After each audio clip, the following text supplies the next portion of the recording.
My day started with breakfast at the youth hostel in Streatley, where I'd barely slept the previous night. I paid £5 for this privilege, and while the food was well cooked, I felt the portion was anything but full English. 1 sausage, 1 rasher of bacon, a spoonful of baked beans, and 1 hash brown. At least I could help myself to cups of tea, fruit, croissants, and it was all prepared for me. I was looking forward to a morning of walking beside the River Thames. I found the waymarking for the Thames Path to be more prevalent than the signs for the Ridgeway that I was looking for.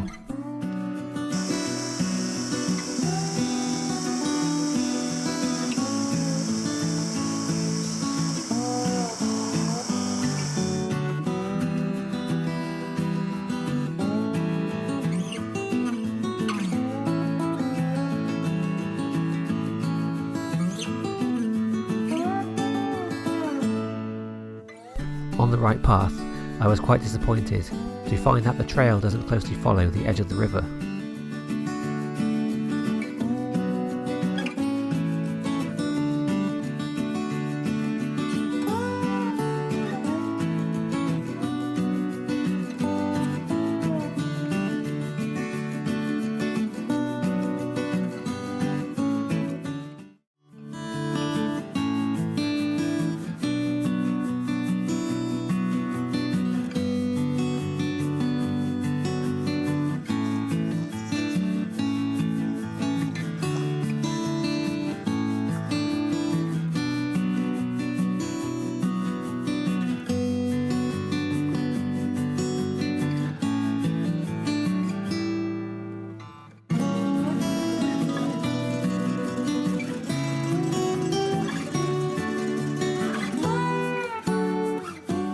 I talked briefly with a couple of people walking through this village who were impressed to learn that I was walking the Ridgeway and covering 15 miles to Watlington on this day.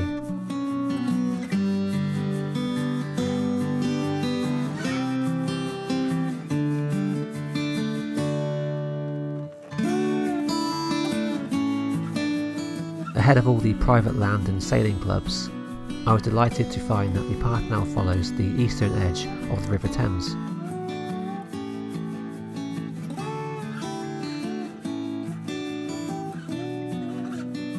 Perhaps one day I'll look at walking the Thames Path, although it is close to 200 miles in length.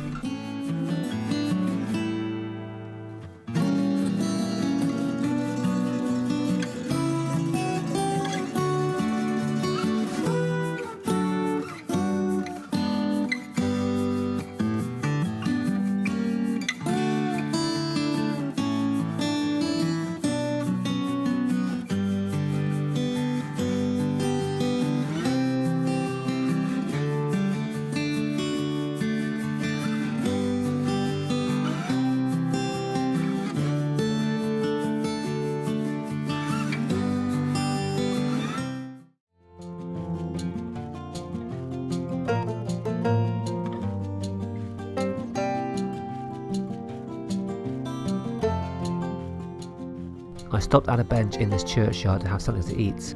Minutes later, I was joined by a lady who was a few minutes early for her Sunday morning service.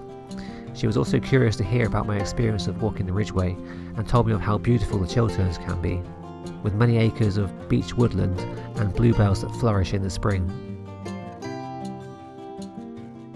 I'd never been to the Chiltern Hills before, but I felt I had something to look forward to.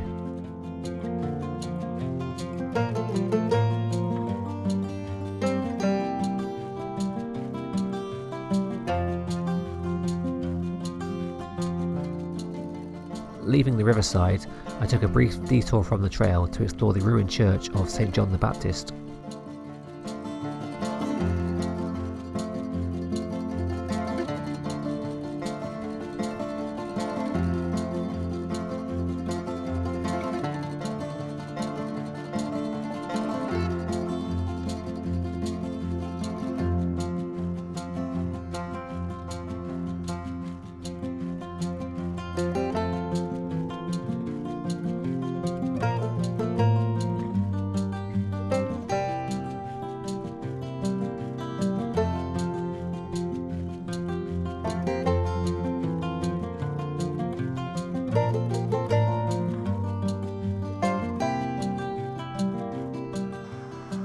From here, the Ridgeway turns to head east, walking parallel to a busy A road initially, and soon following the line of Grim's Ditch towards Nuffield.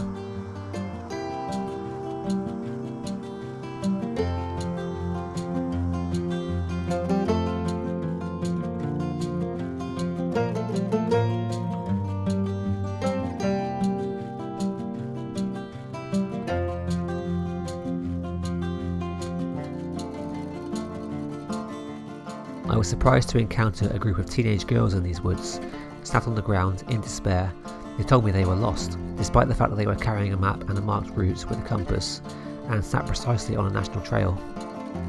I helped to guide them on their way, and as I left the woods at the far end, I met the man who had been waiting for them, and I could offer reassurance that they wouldn't be far behind.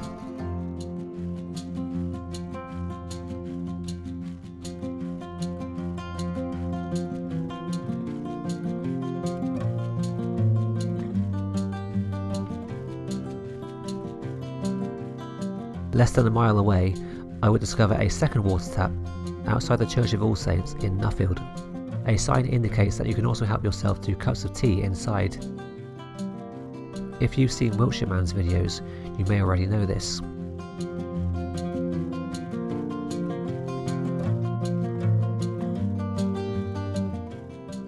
From Nuffield, the trail crosses a golf course, which is confusingly marked on the OS map as open access land.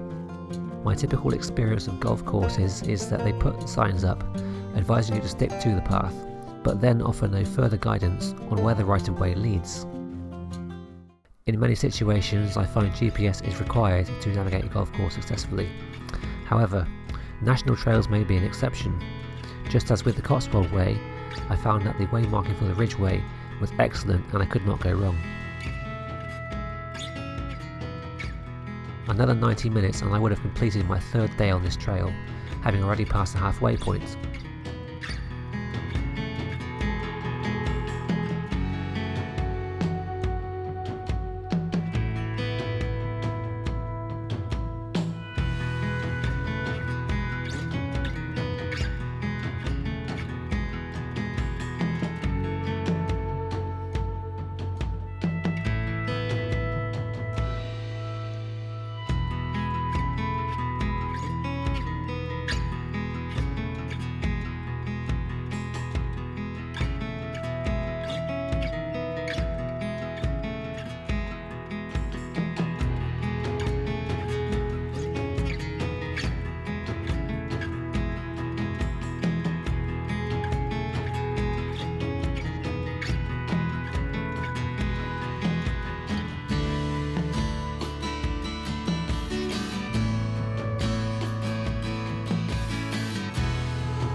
Before being collected by my friends, I made a short climb and detour to the top of Watlington Hill.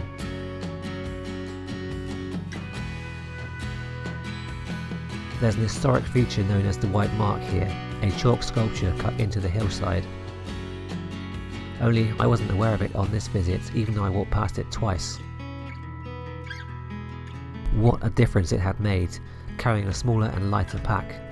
Once again, I'm incredibly grateful to my friends Matt and Joe for helping me out. From here on, I'd be finishing the trail alone, but you'll have to wait until my next video to see that. Thanks for watching. As always, please like, share, subscribe, and I'll see you soon.